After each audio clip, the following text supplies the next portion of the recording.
اعوذ باللہ من الشیطان الرجیم بسم اللہ الرحمن الرحیم واتبع سبیل من اناب الی صدق اللہ العظیم وصدق رسولہ النبی الکریم الامین ونحن علی ذلک لمن الشاہدین والشاکرین والحمد للہ رب العالمین۔ ان اللہ وملائکتہ یصلون علی النبی یا ایہا الذین آمنوا صلوا علیہ وسلموا تسلیما۔ الصلاۃ والسلام علیک یا سیدی یا رسول اللہ وعلی آلک واصحابک یا سیدی یا حبیب اللہ۔ الصلاۃ والسلام علیک یا سیدی یا نبی اللہ وعلی آلک واصحابک یا حبیب اللہ۔ حمد و صلاۃ کے بعد 22 جمادی الثانی امیر المومنین خلیفۃ المسلمین، اور یہ غور کرنے والے لفظ ہیں کہ افضل البشر بعد الانبیاء، خلیفہ اول بلا فصل حضرت سیدنا ابو بکر صدیق رضی اللہ تعالیٰ عنہ کا یوم وصال ہے۔ دنیا کے اندر کچھ لوگ ایسے ہوتے ہیں جو ہر معاملے میں قائد اور لیڈر ہوتے ہیں، جن کا درجہ ہمیشہ امامت کا رہتا ہے، جو لوگ دنیا کے اندر ہمیشہ مقتدا اور پیشوا کی حیثیت سے جانے اور پہچانے جاتے ہیں۔ اور دو قسم کی دنیا کے اندر قیادتیں ہوتی ہیں۔ ایک قیادت ہوتی ہے سیاسی، انقلابی، ملی، قومی، ایک قیادت ہوتی ہے روحانی، ایک قیادت ہوتی ہے فکری، ایک قیادت ہوتی ہے اس طرح کی کہ بندہ کچھ کر جائے اور لوگ اس کے پیچھے پیچھے چلیں تو ان کی تربیت ہوتی رہے، وہ یقین کامل کی دولت بانٹتا رہے، اس کو دیکھنے والے، پڑھنے والے، سننے والے جب بھی اس کے قریب جائیں ان کے اندر کو ذوق کی بیدار ہو، جب بھی اس کو سنیں، اس کو دیکھیں تو ان کی طبیعت میں کوئی نیا نکھار ہی پیدا ہو۔ حضرت ابو بکر صدیق رضی اللہ تعالیٰ عنہ کی قیادت کا عجیب رنگ ہے کہ اگر ملی، قومی، عالمی قیادت والے ان کے پیچھے چلیں گے تو انہیں بھی بڑی خیرات ملے گی۔ وہ دلیر لیڈر، وہ دلیر رہنما کہ جنہوں نے منکرین زکوٰۃ کے معاملے میں اور عقیدہ ختم نبوت کے تحفظ کے لیے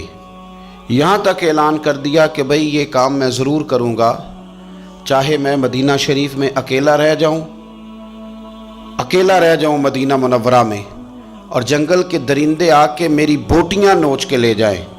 تو پھر بھی قیادت چونکہ میرے ذمے ہے تو میں سب کچھ قربان کر کے بھی دین متین کا تحفظ کروں گا۔ یہ ہے ان کی وہ قیادت جس کے پیچھے پھر لوگ چلے۔ لیکن ایک تو یہ تاریخ ہے کہ ایک مضبوط اعصاب والے قائد، اور ایک تاریخ یہ ہے بڑے بڑے لوگوں کو دنیا میں وفادار کہا گیا، بڑے بڑے لوگوں کو عاشق کہا گیا، بڑے بڑے لوگوں کو کہا گیا کہ یہ فنا ہے اپنے محبوب کی محبت میں، بڑے بڑے لوگوں کو کہا گیا کہ ان سے بڑھ کے ادب والا کوئی نہیں۔ لیکن تاریخ لکھنے والے اور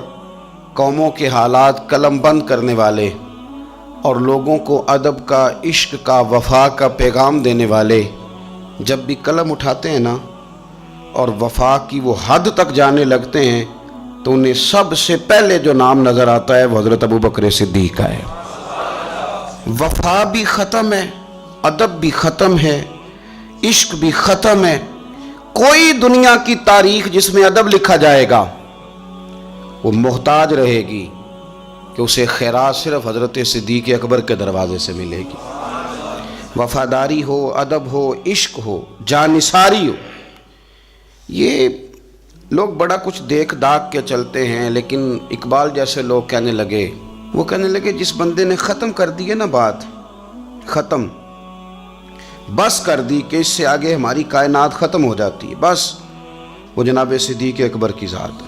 انہوں نے لوگوں کو بتایا کہ ہماری دنیا شروع بھی مدینے والے محبوب کے قدموں سے ہوتی ہے اور ختم بھی مدینے والے محبوب کے قدموں میں۔ صدیق کے لیے ہے خدا کا رسول اور بس، ختم ہو گئی بات۔ تو حضرت ابو بکر صدیق رضی اللہ تعالیٰ عنہ کی زندگی کو پڑھنا، ان کے احوال کو جاننا ادب والے لوگوں کے لیے، عشق والے لوگوں کے لیے، اتباع والے لوگوں کے لیے، سید عالم میرے پیارے حبیب صلی اللہ علیہ وسلم کے نقش قدم چلنے والے لوگوں کے لیے بڑا ہی ضروری ہے۔ وہ جتنی دیر تک حضرت صدیق اکبر رضی اللہ تعالیٰ عنہ کو پڑھیں گے نہیں، سمجھیں گے نہیں، اتنی دیر تک پتہ نہیں چلے گا کہ حضور کا ادب کیسے کرنا ہے، حضور کی اتباع کیسے کرنی اور محبوب سے محبت کیسے کرنی۔ یہ ضروری کام ہے۔ قرآن مجید فرقان حمید میں اللہ کریم نے ارشاد فرمایا،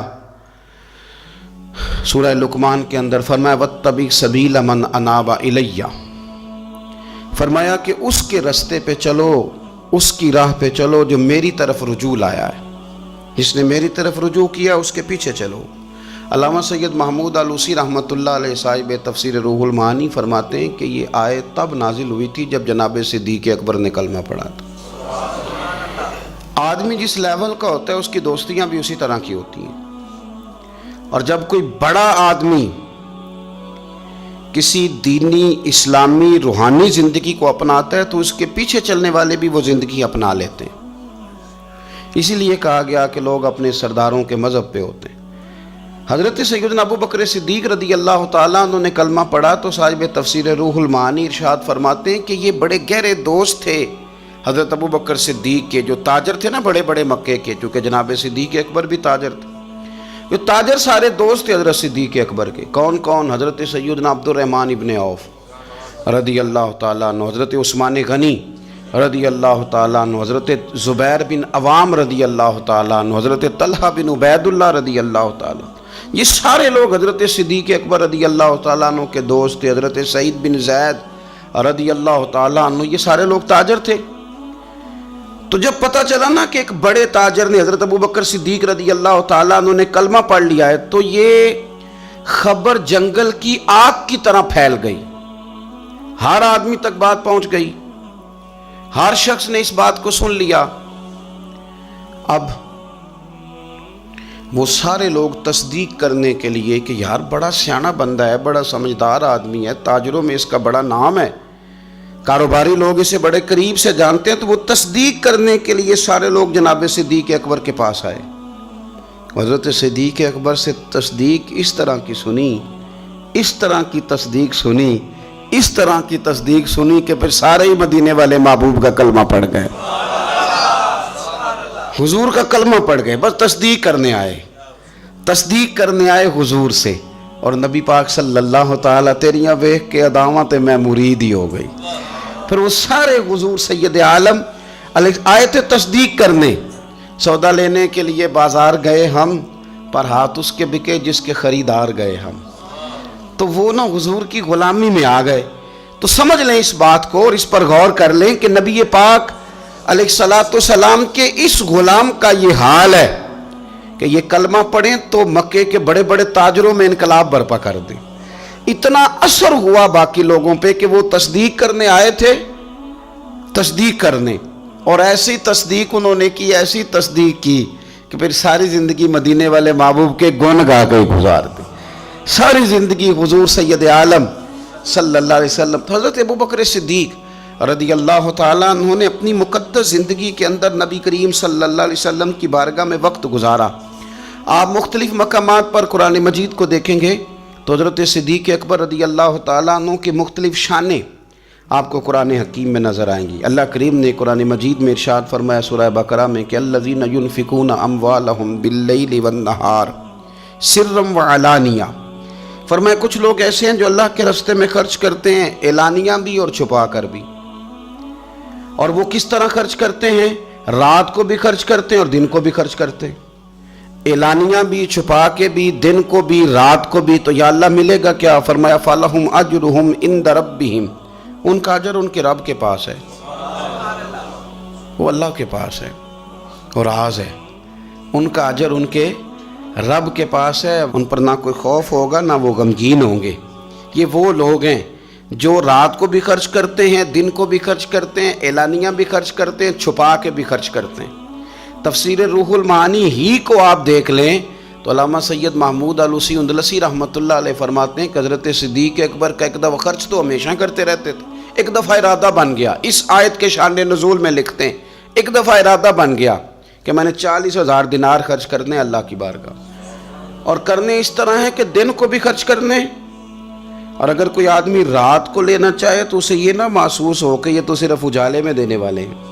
اگر کوئی رات کی تنہائی میں لینے آئے گا تو اسے بھی دیں گے، خرچ کریں گے اللہ کے راستے میں۔ اور 10,000 دینار، 40,000 کل دینے تھے، 10 خرچ کیے دن کو، 10 خرچ کیے رات کو، 10 اس وقت خرچ کیے جب ساری دنیا اعلان ہوتا ہے نا چندے کا تو سارے دے رہے ہوتے ہیں، 10 اس وقت خرچ کر دیا 10,000 دینار، اور پھر 10 چھپا کے خرچ کیا، 10 چھپا کے بھی خرچ کیا، یعنی اس وقت بیچ مجمع کے بھی دینا بعضوں کا بہتر ہوتا ہے کہ دوسروں کو بھی رغبت ہوتی ہے، کیونکہ ایک بندہ اگر کہیں خرچ کرتا ہے تو پھر دوسرے بھی دیکھ کے خرچ کرتے ہیں، تو جب سب دے رہے تھے تب بھی دیا، اور جب کوئی نہیں دے رہا تھا تو تب بھی دیا، اور دن کو بھی دیا اور رات کو بھی دیا، تو رب کریم نے پھر اس کا ذکر قرآن مجید میں فرما دیا۔ تو حضرت ابوبکر صدیق رضی اللہ تعالیٰ عنہ کی حیات مبارکہ کو آپ پڑھیں، اس پر آپ غور کریں، ایک مقام نہیں درجنوں مقامات آپ کو ایسے ملیں گے۔ اسی طرح امام فخر الدین رازی رحمۃ اللہ علیہ تفسیر کبیر میں فرماتے ہیں کہ یہ جو آیت ہے نا، ان الذین قالوا ربنا اللہ ثم استقاموا تتنزل علیہم الملائکہ، بے شک وہ لوگ جنہوں نے کہا کہ ہمارا رب اللہ ہے پھر وہ اس پر قائم ہو گئے تو ان پر فرشتے اترتے ہیں، اور فرشتے کیا کہتے ہیں؟ اللہ تخافوا ولا تحزنوا، خبردار خوف نہ کرو، غم نہ کھاؤ، وَأَبْشِرُوا بِالْجَنَّةِ الَّتِي كُنْتُمْ تُوعَدُونَ، اور خوش ہو جاؤ اس جنت پر، تمہیں خوشخبری دینے آئے ہیں اس جنت کی جس کا رب نے تمہارے ساتھ وعدہ کیا ہے۔ تو امام راضی کہتے ہیں یہ جو کہا نا کہ وہ لوگ جنہوں نے کہا اللہ ہمارا رب ہے پھر وہ ڈٹ گئے، پھر ان پر فرشتے اترے اور فرشتے خوشخبری دینے کے لیے اترے، فرمایا یہ بھی حضرت ابوبکر صدیق کی شان میں نازل ہوئی ہے، اس لیے کہ حضرت صدیق اکبر نے اس وقت کلمہ پڑھا تھا جب کوئی اور کلمہ نہیں پڑھتا تھا، پہلے مسلمان حضرت صدیق اکبر آزاد مردوں میں سے پہلے مسلمان، آپ نے کلمہ پڑھا، رش دیکھ کے تو بھائی عام جگہ پہ بھی بڑے لوگ آ جاتے ہیں، لیکن تنہائیوں میں ابتدا میں بالکل شروع میں جس ہستی نے صرف جلوہ والضحیٰ دیکھا، آج لوگ بڑے جمہوریت پسند ہیں کہ ساری دنیا جدھر جائے گی ہم نے ادھر جانا ہے، جدھر رش زیادہ ہوگا اس وقت ہم چلیں گے، لیکن حضرت ابوبکر صدیق رضی اللہ تعالیٰ عنہ اس وقت کلمہ پڑھا جب اسلام پر تنہائیاں تھیں، غربتوں کا دور تھا، انہوں نے یہ نہیں دیکھا کہ ساری دنیا کدھر ہے، انہوں نے یہ دیکھا کہ میرے محبوب کی رضا کدھر ہے، اور پھر اس پر انہوں نے تکلیفیں برداشت کیں، تکلیفیں پلیٹ میں رکھ کے نہیں غلامی مل جایا کرتی، تکلیفیں برداشت کی، مار بھی کھائی، مال بھی دیا، تکلیف بھی سہی، تانے بھی سہے، باتیں بھی سنی، قبیلے کے اندر سے بھی مخالفت ہوئی، باہر سے بھی مخالفت ہوئی، وہ ڈٹے رہے، تو رب فرماتے جب یہ ڈٹ گئے نا تو پھر میں نے بھی ان کی مدد کے لیے فرشتے نازل کر دیے، پھر اللہ تبارک و تعالیٰ نے انہیں کوئی لاوارث نہیں چھوڑا، پھر ان کی مدد اللہ نے اپنے فضل سے فرمائی۔ تو حضرت صدیق اکبر رضی اللہ تعالیٰ عنہ کی مقدس حیات مبارکہ، اس پر بے شمار فضائل میں آپ کو احادیث ملیں گی، بے شمار آپ کو آیات بینات ملیں گی۔ سمجھنے کی چیز یہ ہے کہ ان کی زندگی کو دیکھا جائے، پڑھا جائے۔ میں نے بڑا غور کیا ہے، جتنا کو میرا محدود سا مطالعہ ہے، جتنا کو میں فہم اور علم رکھتا ہوں، میں نے بڑا غور کیا ہے اور بڑی باریکی سے کیا ہے، اور ان کی زندگی کے شب و روز کو بار بار پڑھا ہے، اور وہ جتنے پیچ و تاب ہیں ہجرت سے لے کر بدر تک اور بدر سے لے کر فتح مکہ تک، ہر میدان، ہر جگہ، ہر کوچہ، ہر نگر، تو ایک ہی بات سمجھ میں آئی ہے کہ جس طرح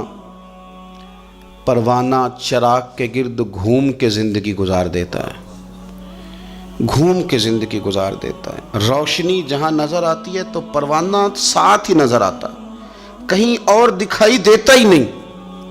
اسی طرح میرے پیارے حبیب نبی کریم صلی اللہ تعالیٰ علیہ وسلم کی نبوت کی روشنی کے گرد